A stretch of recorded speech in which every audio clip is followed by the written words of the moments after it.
Hello everyone. I hope you are enjoying our this series of Polity by M. Lakshmikant, and today we are going to cover the making of Constitution. अब देखो अभी तक हमने देखा कि constitution बनने से पहले के कौन कौन से एक्ट्स थे, कौन कौन से रेगुलेशंस थे जो ब्रिटिश गवर्नमेंट के टाइम पे जो अप्रूव हुए थे या फिर इन ऑर्डर थे। अब से हम देखेंगे कि कॉन्स्टिट्यूशन कैसे बना, उसकी प्रोसेस क्या थी, और ये एक चैप्टर बहुत इंपॉर्टेंट है आपके यूपीएससी या फिर किसी भी स्टेट कॉम्पिटिटिव एग्जाम्स के प्रिपरेशन के लिए। तो लेट्स स्टार्ट। तो पहले हम देखेंगे मेकिंग ऑफ कॉन्स्टिट्यूशन। तो पहले जो ये आइडिया था कॉन्स्टिट्यूशन असेंबली बनाने का, अब देखो कॉन्स्टिट्यूशन कैसे बनेगा। तो उसके लिए कुछ जो भी अच्छे लोग हैं जिनकी कॉम्पिटेंसी है बहुत अच्छे, उनका उसका बैकग्राउंड है रिलेटेड टू क्रिएशन ऑफ, जिनका जो भी बैकग्राउंड है या फिर एक्सपीरियंस है वो यूजफुल होगा कॉन्स्टिट्यूशन बनाने में, ऐसे लोगों की एक ग्रुप बनाना चाहिए, एक असेंबली बनानी चाहिए, ये आइडिया था। ये आइडिया पहले पुट फोर्थ किया गया 1934 में बाय एम एन रॉय। ठीक है, ये बहुत इंपॉर्टेंट है, ये पूछा भी जा सकता है कि फर्स्ट कॉन्स्टिट्यूशन जो भी असेंबली है उसको बनाने का आइडिया किसका था। तो first suggestion was given by M N Roy in 1934, और वो एक कम्युनिस्ट लीडर भी थे। ठीक है, ये याद रखना। ठीक है, फिर उसके एक साल बाद in 1935 the Indian National Congress officially demanded such an assembly to create a constitution for independent India. अब ये स्ट्रेट फॉरवर्ड है कि तब के जो एक साल बाद इंडियन नेशनल कांग्रेस जो है वो भी डिमांड करने लगी कि ऐसे ऐसे एक असेंबली गठित हो जो कि कॉन्स्टिट्यूशन बनाए हमारे इंडिया के लिए, फ्री इंडिपेंडेंट इंडिया के लिए। और फिर जाके ये जब 1938 आता है तब जवाहरलाल नेहरू जी, हमारे फर्स्ट प्राइम मिनिस्टर, वो ये क्लियरली डिफाइन करते हैं कि this constitution should be made without any foreign interference and by an elected body chosen through adult franchise। तो ये एडल्ट फ्रेंचाइज हमने पिछले दो जो सेशंस है उसमें उसमें भी हमने बहुत बार बात की थी इसके बारे में। अब देखो मैंने पहले भी बताया था पहले वीडियोस में कि आप कनेक्ट करना शुरू करो, जो डॉट्स है वो कनेक्ट करना शुरू करो कि पिछले जो भी एक्ट्स थे, रेगुलेशंस थे या फिर काउंसिल्स बनाई जाती थी ब्रिटिश गवर्नमेंट रूल के अंडर, तब का कैसा माहौल था, तब के जो भी काउंसिल्स थे वो उनका गठन कैसे किया जाता था, उनको नॉमिनेट कैसे किया जाता था, और अब कैसे ये चेंज होने लगा, अब ये प्रोसेस कैसी चेंज होने लगी। ये आपको डॉट्स जो है वो आपको कनेक्ट करने पड़ेंगे। ठीक है, अब देखो यहाँ पे जवाहरलाल नेहरू कहते हैं कि देखो कॉन्स्टिट्यूशन तो हमें बनानी है, पर इसको बनाने के लिए कोई फॉरेन जो भी कोई पावर है या फिर फॉरेन जो भी लोग हैं, इनका इसमें कोई इंटरफेरेंस नहीं होना चाहिए, चाहे वो कोई वो ब्रिटिशर्स हो या फिर कोई भी हो, उनका यहाँ पे इंटरफेरेंस नहीं होना चाहिए। हम अपना कॉन्स्टिट्यूशन हमारे हिसाब से हम खुद बनाएंगे। ठीक है, वो कौन बनाएगा? Elected body. ठीक है, जो भी प्रोविंसेस थे और प्रिंसली स्टेट्स थे, उनका मिला के जो भी कॉन्स्टिट्यूशन असेंबली बनेगी वो यहाँ पे डिसाइड करेगी कि हमारा कॉन्स्टिट्यूशन कैसा होगा, वो उसमें अपना योगदान देगी। ठीक है, तो ये अब कैसे इलेक्टेड बॉडी कैसे बनाएगी बनाई जाएगी, तो एक ऐसे आइडिया पुट फोर्थ किया गया कि एडल्ट फ्रेंचाइज होगा, मतलब वोटिंग बाय ऑल एडल्ट्स। अभी जो चल रहा है इंडिया में वो एज एन एडल्ट फ्रेंचाइज ही है।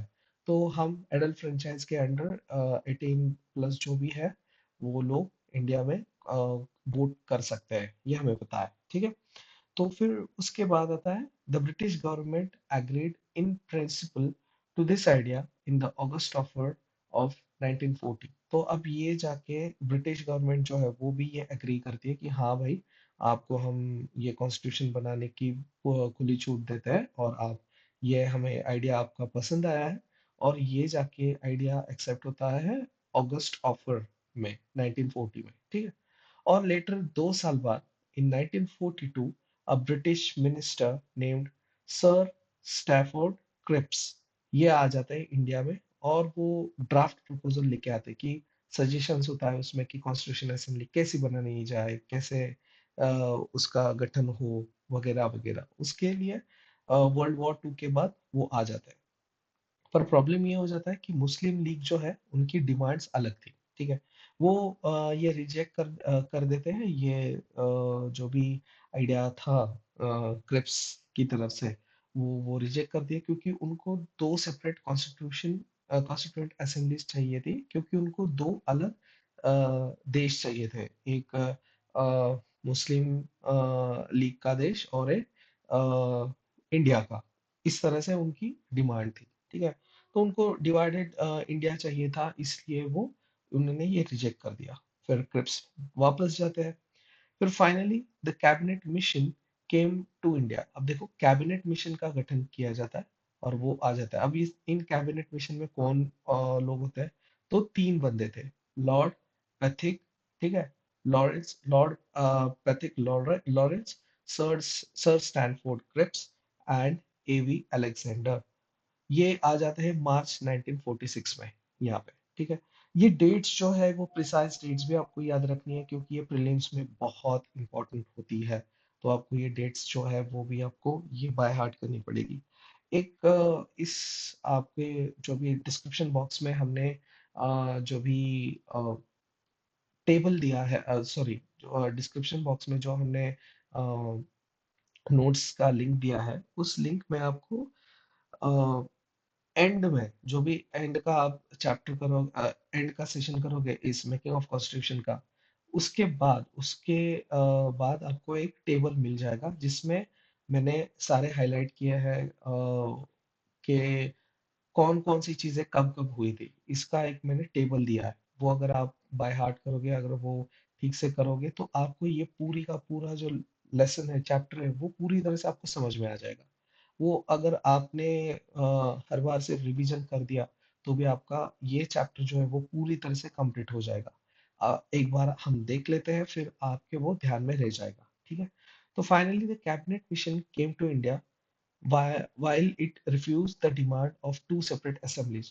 उन्होंने आते वक्त ये पहले डिनाई किया कि दो सेपरेट असेंबलीज होगी, और उन्होंने कैसे भी करके जो मुस्लिम लीग है उनको ये थोड़ा सा समझाया, और वो सिंगल कॉन्स्टिट्यूशन असेंबली बनाने के लिए उनको राजी कर लिया। ठीक है, और मुस्लिम लीग जो है वो अभी के लिए मान जाती है, ठीक है, हम इसके लिए ये एक्सेप्ट करते हैं।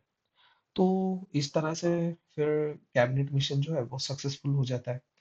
अब होता है इलेक्शन। तो अगस्त में इलेक्शन होता है, हम आगे जाके देखेंगे। और फिर उसके बाद ये कॉन्स्टिट्यूशन असेंबली का गठन होता है।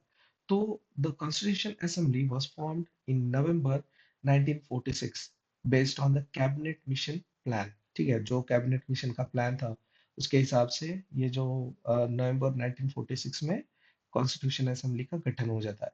It was created to draft the constitution of independent India. अब ये जो इलेक्टेड मेंबर्स है वो मिलके ये इंडिपेंडेंट जो इंडिया है इसका कॉन्स्टिट्यूशन लिखने वाले थे। Here's how the assembly was structure. अब देखेंगे हम उसमें कितने सीट्स थे, कितने मेंबर्स थे, और कैसे उनका डिवीजन था, कैसे डिवाइड किए थे सीट्स, ये हम देखेंगे। टोटल मेंबर्स थे 389 मेंबर्स। ठीक है, अब इन 389 मेंबर्स में इंडिया पूरा कवर होता था 389 मेंबर्स में। अब ये 389 मेंबर्स जो है इसका कैलकुलेशन कैसा था, ये यहाँ पे दिया है रफली 1 सीट पर 10 lakh people. Okay, 1 million people के पीछे एक सीट। इस तरह से इसका कैलकुलेशन था, 138 मेंबर्स इस तरह से ये फॉर्म हुए थे। उसमें से 296 seats were for British India. जो ब्रिटिश के अंडर जो भी एरियाज थे, प्रोविंसेस थे, उनसे 296 सीट्स बनकर आती थी, और 93 सीट्स प्रिंसली स्टेट्स को दी गई थी, उनको रिजर्व थी। ठीक है, out of these 296 seats for British India, 292 came from the 11 governors provinces। जो गवर्नर्स के प्रोविंसेस थे उसमें से 11 गवर्नर प्रोविंसेस से आती थी, and 4 from the chief commissioners provinces. ठीक है, 1 सीट ईच ऐसे था, ये दो में डिवाइड हो गया। 292 ये 11 जो गवर्नर्स थे, जो मान लो कि स्टेट्स थे 11, और उसके गवर्नर्स के जो वो प्रोविंसेस थे मतलब स्टेट्स थे, उसमें से 292 सीट्स बन के आते थे, और चार जो है वो चीफ कमिश्नर प्रोविंसेस थे, उनसे चार आते थे। ऐसे करके 296 जो ब्रिटिश इंडिया के अंडर सीट्स थी, उसका डिवाइडेशन ऐसा था। ठीक है। अब हमने ये देखा कि seats were given based on population, roughly one seat per 10 lakh means 1 million people.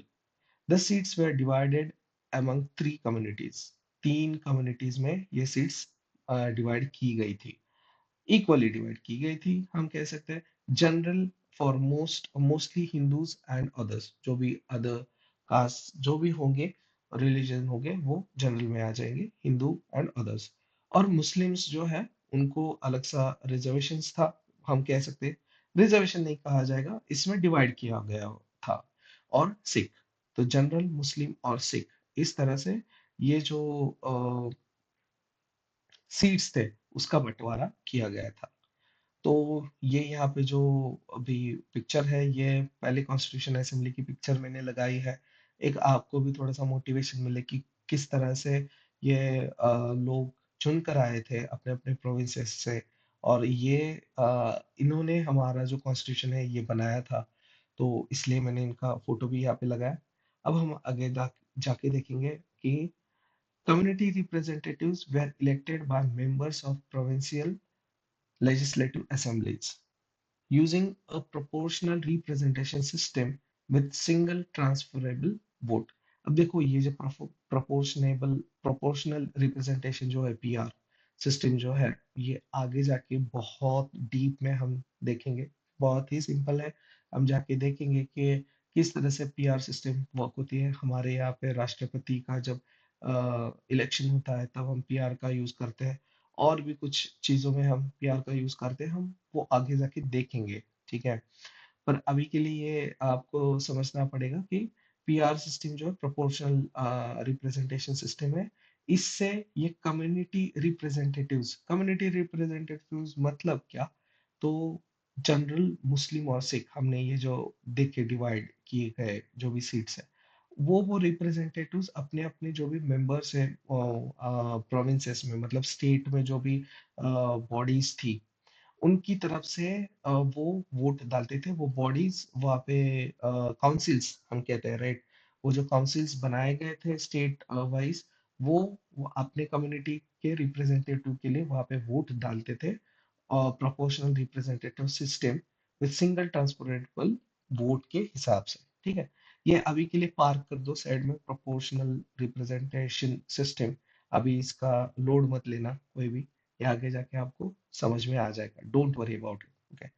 अब देखो यहाँ पे वर्ड यूज किया है पीआर सिस्टम, और हमने जब पहले सुना था कि हमारे जो जवाहरलाल नेहरू जी हैं, वो कहते थे कि एडल फ्रेंचाइज से ये जो असेंबली है वो गठित हो जाएगी।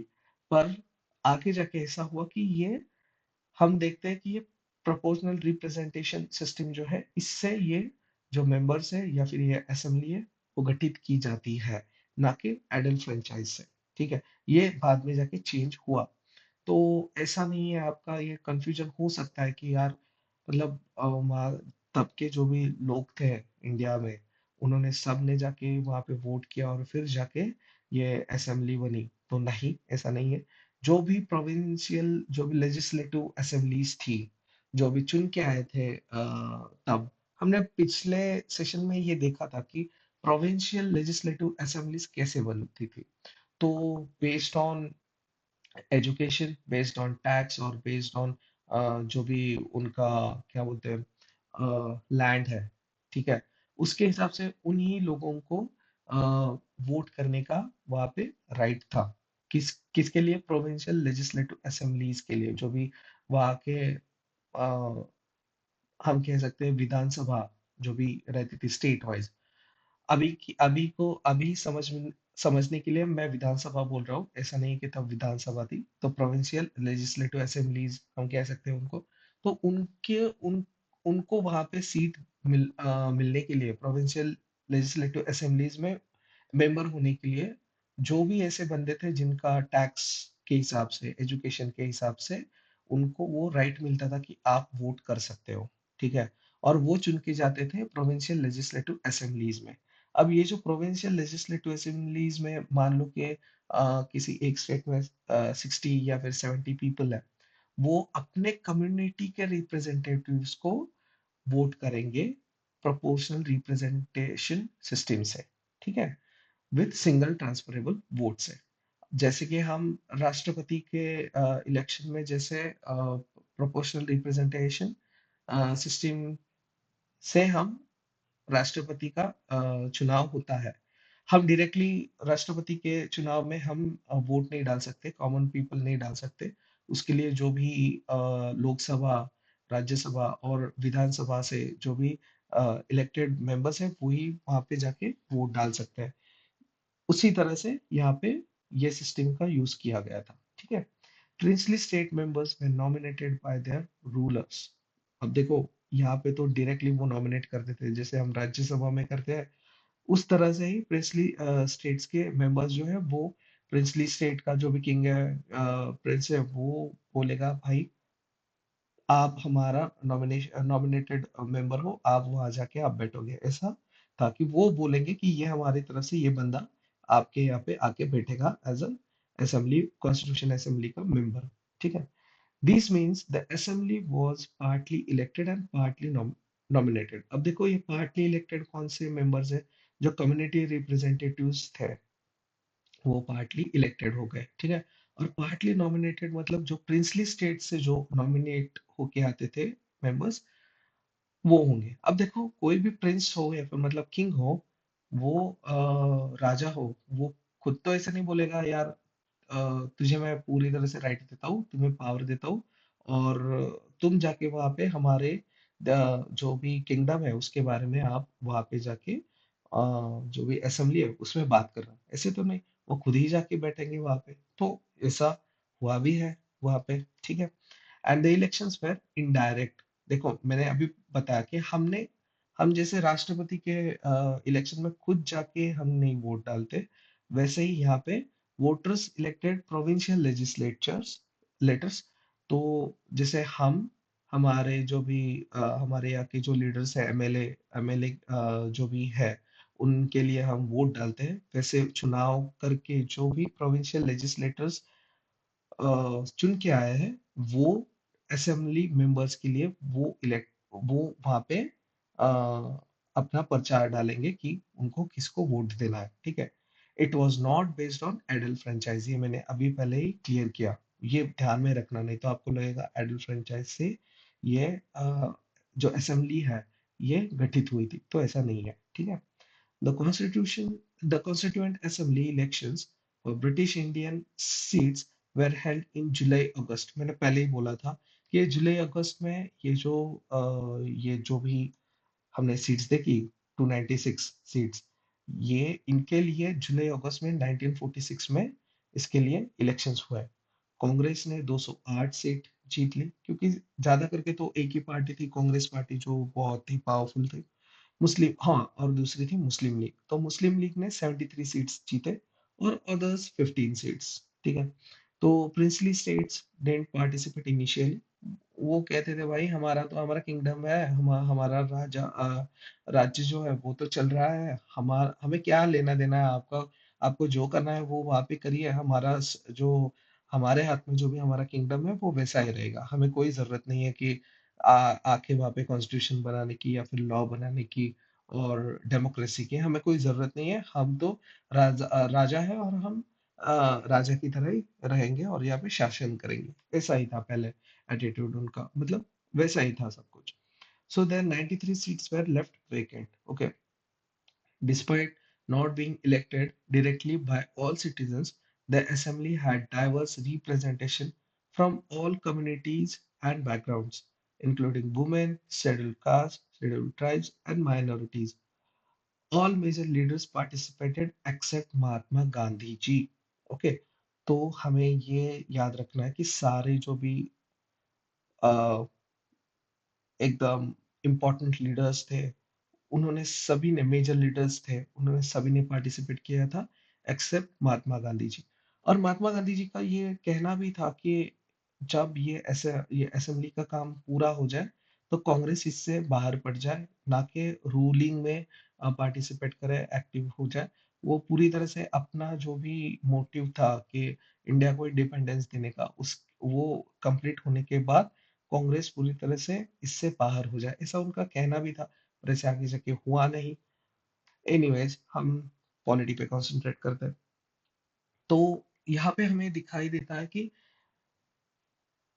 Despite of being elected directly, उनको डायरेक्टली वहां पे जाके वोट किया था या फिर इलेक्ट हुए थे, फिर भी उसमें डाइवर्सिटी थी।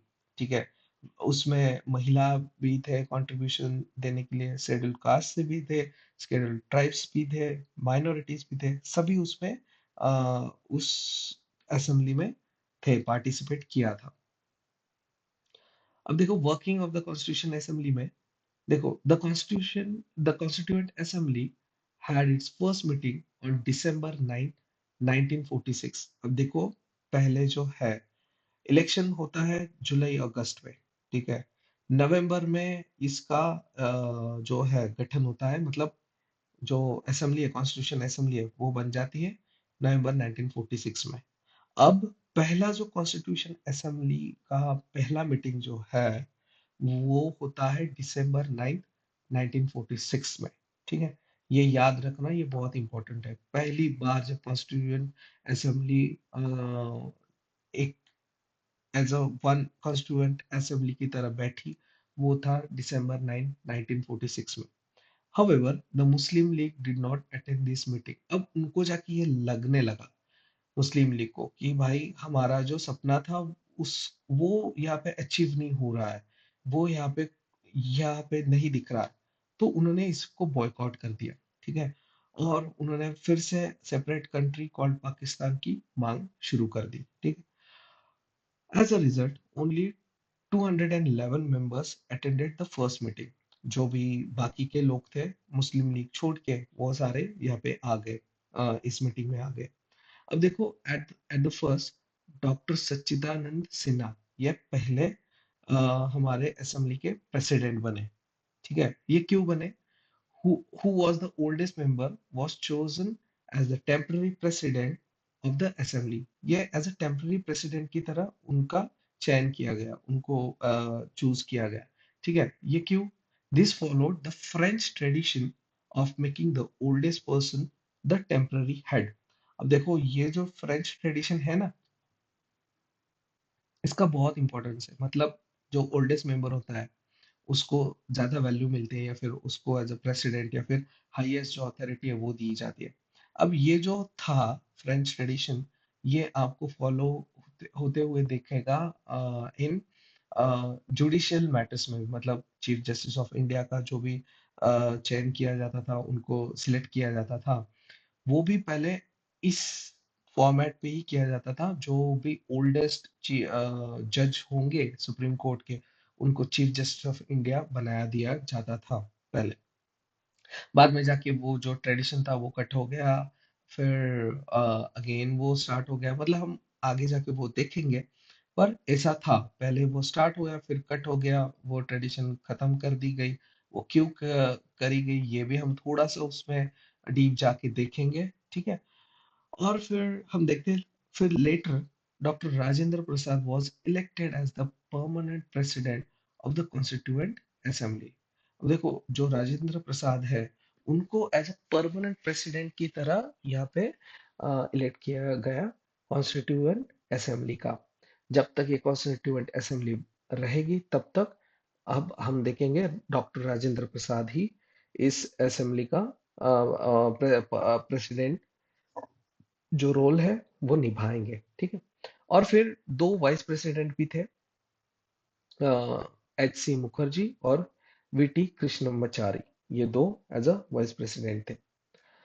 अब देखो, ये जो कॉन्स्टिट्यूशन असेंबली का पहला कॉन्स्टिट्यूएंट असेंबली का पहला जो मीटिंग था, तो उस मीटिंग में 13 दिसंबर को 1946 में जवाहरलाल नेहरू जी ने presented the historic objectives resolution of the constituent assembly. अब इसमें हमें क्या मिलता है कि एक झलक मिलती है, एज अ ट्रेलर मिलता है कि हमारा जो कॉन्स्टिट्यूशन होगा उसमें क्या होना चाहिए। उसका एज अ ब्रीफ में, शॉर्ट में हमें ये पता चलता है कि हमारे कॉन्स्टिट्यूशनल जो भी हमारा संविधान है उसमें क्या क्या हमें दिखाई देगा। ठीक है, ये यहाँ पे दिया गया था। तो this resolution explain the main goals and ideas behind the Indian constitution. Here's what it said in simpler terms. Okay, अब हम इसको देखेंगे सिंपल वे में कि क्या वो जो ऑब्जेक्टिव्स था वो उसका क्या कहना था। The Assembly clearly and seriously promised to declare India as an independent, sovereign republic and to create a constitution for the country.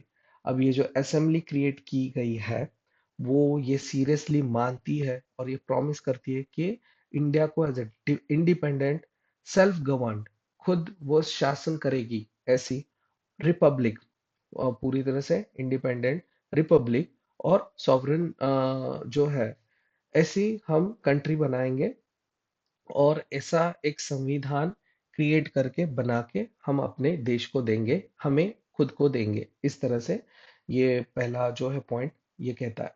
The union of India would include the areas of British India. जो भी British India के under जो भी area है वो इसमें होगा, plus the princely state. और आगे जाके आगे जाके जो भी यूनियन मतलब कोई भी स्टेट हो या फिर कोई अदर कंट्री का या फिर कोई अदर पार्ट हो जो कि इस ब्रिटिश इंडिया और प्रिंसली स्टेट्स से भी बाहर है और वो विलिंगली इसमें ज्वाइन होना चाहता है इस यूनियन में, तो वो भी इस पे आ सकते हैं। तो ये as a union of India होगा। तो यूनियन ऑफ इंडिया में कौन कौन होगा? तो ब्रिटिश इंडिया के जो भी एरियाज है वो प्रिंसली स्टेट्स, और आगे जाके जो आउटसाइडर्स है इसके अलावा जो भी क्षेत्र है वो अगर विलिंगली इस यूनियन में ज्वाइन करे तो ऐसा यूनियन ऑफ इंडिया होगा।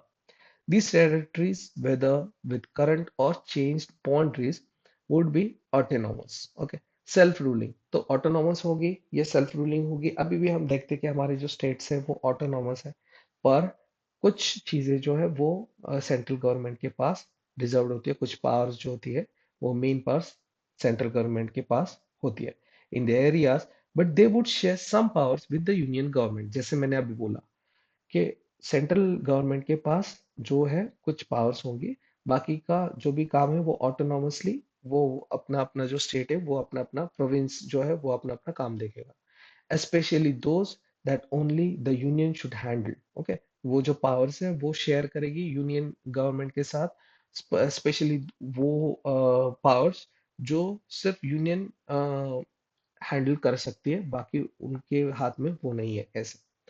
All powers of independent India and its government would come from the people of India.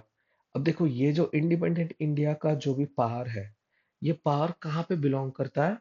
तो पीपल ऑफ इंडिया में। हम डेमोक्रेसी की बात करते हैं, हम यहाँ पे बात करते हैं कि इक्वल राइट्स की, राइट? तो यहाँ पे जो देश का या फिर देश की जनता का जो भी डिसीजन होगा वो फाइनल होगा। इस तरह से ये कॉन्स्टिट्यूशन का हम गठन करेंगे। इसमें ये कहा गया, the constitution would guarantee to all Indians. अब देखो ये पहले ये थोड़ा सा फिर से एक बार देखते हैं। All powers of independent India and its government would come from the people of India। ये कहाँ पे, कहाँ किसको पॉइंट करता है? ये पॉइंट करता है हमारे इलेक्शंस को।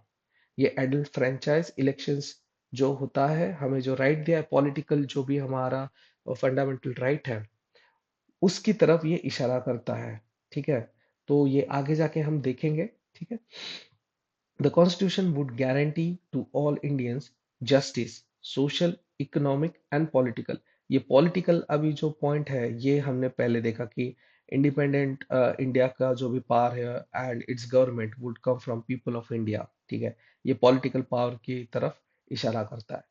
Social equality, equal status and opportunity, सभी को एक समान स्टेटस मिलेगा, इक्वल अपॉर्चुनिटीज मिलेगी। अब ये अपॉर्चुनिटीज और इक्वल स्टेटस जो है ये फंडामेंटल राइट्स में कवर होता है। हम आगे जाके इसको देखेंगे किस तरह से होता है। ठीक है, सोशल और इकोनॉमिक जो जस्टिस है ये होता है डीपीएसपी से। ठीक है। पॉलिटिकल जो है इसका जो कवर होता है ये भी फंडामेंटल राइट्स में कवर होता है, हम वो भी देखेंगे कहाँ पे वो होता है। Freedom of thought, speech, belief, religion, work, association and action, all with in the limits of law and public morality, ये भी कवर होता है फंडामेंटल राइट्स में। हम ये भी जाके एकदम डिटेल में देखेंगे, आप टेंशन मत लेना इसका कि क्या है कैसा है। बस ये जो है ये याद रखिए, ये यहाँ पे हम जो भी देख रहे हैं ये याद रखिए, क्योंकि यही चीजें बार बार आगे जाके रिपीट होने वाली है। मैं जो भी अभी बताऊंगा, जो भी हर एक लेसन में मैं चैप्टर में कवर करूंगा, ये आगे जाके बहुत सी चीजें हैं जो रिपीट होगी, और इससे ही आपका लर्निंग होगा। आपको फिर से बाय हार्ट करने की या फिर उसके रिलेटेड अलग सा कुछ अ, ध्यान देने की जरूरत नहीं पड़ेगी, ठीक है। तो और क्या है, special protection would be given to minorities, people from backward and tribal areas, depressed and backward classes. ये कवर होता है हमारा 15th और 16 जो भी फंडामेंटल राइट है आर्टिकल जो है, उसमें ये कवर होता है। हम देखेंगे इसको किस तरह से इसको ये प्रोटेक्शन मिलता है। सिर्फ वही नहीं, बाकी के भी जो फंडामेंटल राइट्स है उसमें भी ये कवर होता है। हम ये देखेंगे डीपीएसपीज में ये कवर होता है, देखेंगे हम इसको। The territorial unity and sovereign rights, control over land, sea and air of the republic would be protected. तो ये जो टेरिटरी जो इंडिया के अंडर आती है, इसको प्रोटेक्ट करने की जिम्मेदारी हमारे इस कॉन्स्टिट्यूशन के अंडर हमारे लोगों की, हमारे हमारी जिम्मेदारी होगी। इस तरह से ये जो रेजोल्यूशन है या ऑब्जेक्टिव है, ये एक ऑब्जेक्टिव इसमें है। मतलब जो भी हमारे अंडर आएगा, जो हमारे छत्र छाया के अंडर आएगा, उसको प्रोटेक्ट करने की जिम्मेदारी हमारी है, ये क्या कहा जाता है। फिर वो लैंड हो, सी हो, एयर हो, जो भी है जो हमारे कंट्रोल के अंडर है, उसका प्रोटेक्शन करने की, उसको प्रोटेक्ट करने की पूरी जिम्मेदारी हमारी है, ठीक है। So, India as an ancient civilization would take its rightful place in the world and help promote world peace and the welfare of humanity. अब देखो ये जो पॉइंट है, अब देखो हम जब यूपीएससी की तैयारी करते हैं या फिर किसी भी स्टेट कॉम्पिटिटिव एग्जाम्स की तैयारी करते हैं, तो ये जो लाइन है ये अभी अभी आपको समझ में आ जाएगा अगर आपने डॉट्स कनेक्ट किए तो। ये वर्ल्ड पीस और वो वेलफेयर ऑफ ह्यूमैनिटी की जब ये बात होती है, तो ये सिर्फ ऐसा नहीं है कि हमने सिर्फ कॉन्स्टिट्यूशन जो बनाया है वो सिर्फ लोगों के लिए बना है, नहीं। यहाँ के जो भी कल्चर है, यहाँ की जो भी एनवायरनमेंट है, यहाँ मतलब जो देश के लिए और वर्ल्ड के लिए जो भी इम्पोर्टेंट है चीजें, ह्यूमैनिटी को प्रोटेक्ट करने के लिए। अब ह्यूमैनिटी को प्रोटेक्ट करने के लिए मतलब क्या क्या आएगा। ह्यूमैनिटी तब प्रोटेक्ट होगी जब आप हम एनवायरनमेंट ठीक रखेंगे, हम अपना ज्योग्राफी, जो इकोलॉजिकल सिस्टम है, इकोबायोलॉजी है, वो ठीक रखेंगे। ये सारी चीजें भी इसमें कवर होती है। तो आप जब भी पॉलिटी कर रहे हो या फिर हम पॉलिटी में भी अब आगे जाके हम देखेंगे डीपीएसपीस का, जब हम एक बार देखेंगे जब डीपीएसपीस का चैप्टर्स चालू होंगे, तब आपको समझ में आ जाएगा कि कॉन्स्टिट्यूशन में सिर्फ लोगों के लिए और लॉज बनाने के लिए कॉन्स्टिट्यूशन का गठन, मतलब कॉन्स्टिट्यूशन नहीं लिखा गया। उसमें हमारा नेचर को कैसे प्रोटेक्ट करना चाहिए, या एनिमल्स को कैसे, बर्ड्स को कैसे, सभी को कैसे प्रोटेक्ट करना चाहिए ह्यूमैनिटी के लिए, इसका भी उसमें कुछ लॉज है या फिर उसके रिलेटेड भी इंस्ट्रक्शंस उसमें लिखे गए हैं। ये हम आगे जाके देखेंगे। This resolution was accepted by all members on January 22, 1947। अब देखो ये जो रेजोल्यूशन है जब जवाहरलाल नेहरू जी ने रखा इस असेंबली के सामने, तो उसको एक्सेप्ट किया गया था जनवरी 22, 1947 में। तो ये पहले रखा कब गया था, तो December 13, 1946 में। और January 22 ये मीटिंग, अब देखो पार्लियामेंट का जैसा बड़ा सेशन होता है, बहुत बड़ी ज्यादा दिन के लिए होता है, उस तरह से ये मीटिंग चलती रहती थी, ठीक है। जब भी ऐसा था कि हम इस दिन पे मिलेंगे, और तब तक ये बातचीत होती थी। वैसे वहां पे भी बातचीत होती थी कि इसको कैसे किया जाए, उसको कैसे किया था। तो वो सारी बातचीत होने के बाद इसको एक्सेप्ट किया गया जनवरी 22 1947 में। ठीक है।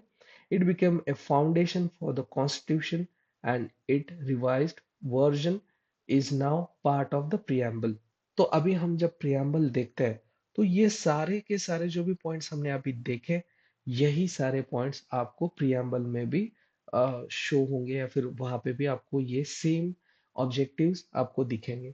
ये क्यों हो रहा है? क्योंकि अ, ये जो ऑब्जेक्टिव्स हैं उससे ही प्रियम्बल बनाया गया था। ठीक है। तो हम अभी देखेंगे changes by the independent act, by the independence act. अब देखो, ये हम देखते हैं कि ये जो 90 जनवरी 22 1947 तक आते आते ये जो ऑब्जेक्टिव्स है, रेजोल्यूशन है, ये पास किया जाता है। अब 1947 में कुछ और भी चीजें हो जाती है। ठीक है। तो इंडिया का माउंट बैटन प्लान जो है, हम कहते हैं, वो आ जाता है, और फिर इंडिया दो हिस्सों में बट जाती है, एक पाकिस्तान और इंडिया में बट जाता है। तो वो प्लान आते ही बहुत सी चीजें इधर की उधर हुई, या फिर कुछ चेंजेस हो गए, तो वो हम देखेंगे। After the independence, Indian Independence Act of 1947, जुलाई 18 जुलाई में जब ये एक्ट पास किया गया ब्रिटिश गवर्नमेंट की तरफ से, some important changes happened in the constitution. Okay, sorry, in the constituent. Okay, earlier many princely states, kings ruled by Indian princes under British rule, had not joined the assembly. ठीक है।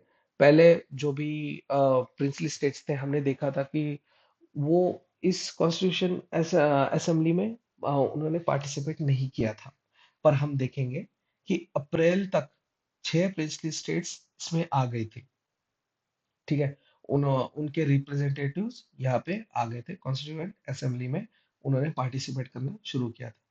Mount baton का जैसे ही plan आ जाता है और वो accept किया जाता है, तब 3 जून 1947 को most of the princely states also join. अब देखो, यहाँ पे करो या मरो का ये था।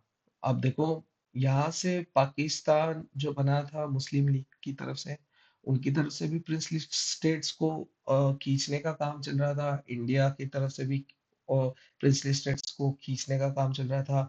जो प्रोटेक्शन, हमने जब हिस्ट्री में देखा कि जो ब्रिटिशर्स थे वो प्रोटेक्शन देते थे प्रिंसली स्टेट्स को, जो भी उनके अंडर काम करते थे, और उनसे फिर वो लगान लेते थे वगैरह वगैरह। तो अब ब्रिटिशर्स बोले, भाई हम तो जा रहे हैं, अब आप डिसाइड कर लो इंडिया में जाना है या पाकिस्तान में जाना है, या फिर आपको ऑटोनॉमस रहना है, आपको इंडिपेंडेंट रहना है, आप देख लो, हम तो जा रहे हैं, अब हम आपको प्रोटेक्शन नहीं दे सकेंगे। अब जाके इनको डिसाइड करना था अब ये किसकी साइड लेंगे। जो भी पाकिस्तान साइड के प्रिंसली स्टेट्स होंगे, ऑब्वियसली वो वहां पे वो मर्ज हो गए, और इंडिया के जो भी प्रिंसली स्टेट्स होंगे वो इंडिया में मर्ज हो गए। ठीक है।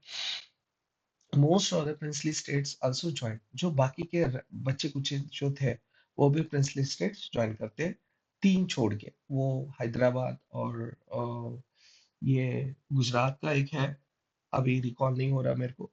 तो ऐसे दो तीन जो स्टेट्स थे वो छोड़ के बाकी के सारे प्रिंसली स्टेट्स आ जाते हैं। Even the Muslim League members from the Indian part, not Pakistan, also join the assembly. अब देखो, मुस्लिम जो लीग के मेंबर्स थे जो इंडियन साइड पे भी थे, ठीक है, अब उनको भी पता चला यार, अब ये पाकिस्तान जो है उसकी बॉर्डर ये है, और हम जो चुन के आए हैं ये इस साइड से आए हैं, तो उन्होंने भी पार्टिसिपेट करना शुरू कर दिया। ठीक है। The Indian Independence Act brought three major changes to the assembly's role. अब देखो, इससे सिर्फ यही नहीं हुआ, मतलब जो पॉलिटिकल चेंजेस हुए वो तो हुए, ये अभी हमने अभी ऊपर देखे वो थे पॉलिटिकल चेंजेस। अब देखो, जो कॉन्स्टिट्यूएंट असेंबली है उसके अंडर क्या चेंजेस हुआ, उसके रोल के अंडर क्या चेंजेस हुआ, ये भी हम देखेंगे।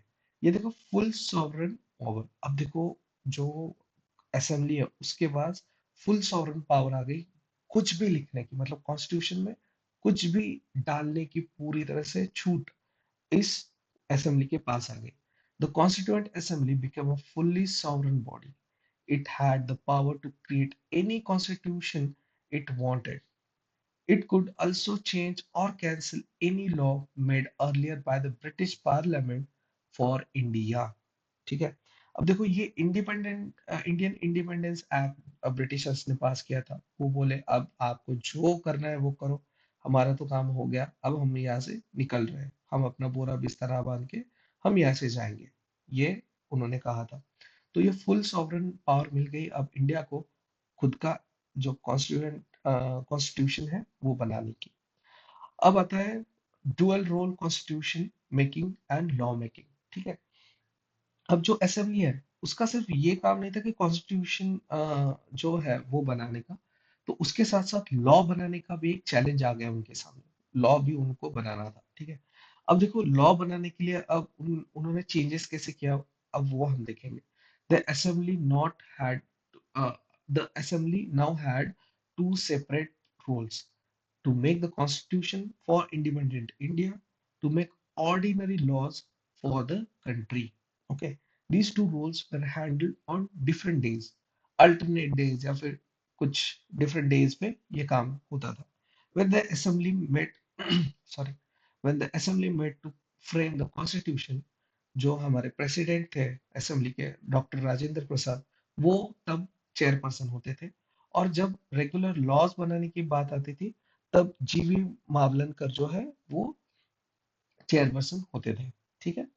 This role as a legislative body, okay, this role dual role continue till November 26 1949 when the constitution was completed. अब देखो नवंबर 26 1949 में एक्चुअली कॉन्स्टिट्यूशन बन गया हमारा। ठीक है। पर हमने उसको अडॉप्ट कब किया, तो 26 जनवरी 1950 को। ठीक है। तब जाके हमने इसको अडॉप्ट किया था, हमने उसको एक्सेप्ट किया था। ठीक है। तो वो हम आगे जाके भी देखेंगे इसको क्यों हमने ऐसे किया था, हमने इतना टाइम नवंबर से जनवरी तक हम क्यों वेट किया था, हम देखेंगे उसको। तो थर्ड पॉइंट ये है, Muslim League members from Pakistan left. अब देखो जो भी मुस्लिम लीग के जो भी मेंबर्स थे जो पाकिस्तान साइड के को बिलोंग करते हैं, ऑब्वियसली वो तो लेफ्ट करेंगे ही, वो छोड़ेंगे ही, और वहां पे जाके फिर वो अपनी असेंबली बनाएंगे, राइट। तो members from the region that had become part of Pakistan left the assembly. As a result, the total strength of the assembly reduced from 389 to 299. अब देखो ये बहुत इंपॉर्टेंट है कि जब असेंबली जो कॉन्स्टिट्यूशन बनाया, जो हमारा इंडियन कॉन्स्टिट्यूशन जिस असेंबली ने बनाया, उसकी एक्चुअल में स्ट्रेंथ कितनी थी, तो वो थी 299, ना कि 389। ये 389 पहला वाला आंकड़ा था कॉन्स्टिट्यूशन बनाने से पहले का, जब वो ये सिर्फ बनी थी बॉडी तब तक का। पर ये बीच में बहुत सारी चीजें हुई, और एक्चुअल में जो कॉन्स्टिट्यूशन बनाया गया जिस असेंबली की तरफ से, उस असेंबली का मेंबर्स का काउंट था 299। ठीक है। The number of members from British Indian provinces went down from 296 to 229। अब ये हो गए 229, और जो प्रिंसली स्टेट्स है उसका 93 से डायरेक्टली 70 हो गए। ठीक है। तो ये चेंजेस है, ये भी आपको याद रखने हैं, ये भी पूछा जा सकता है। तो थैंक यू सो मच। अभी तक जो भी हमने देखा उसको आप रिवाइज करो, डॉट्स कनेक्ट करना शुरू करो, और आपको बहुत सारा चीजें वहीं पे समझ में आ जाएगी। Please like and subscribe. अगर आपको ये जो हमारा लेक्चर है वो पसंद आ रहा है तो प्लीज इसको लाइक कीजिए। Thank you.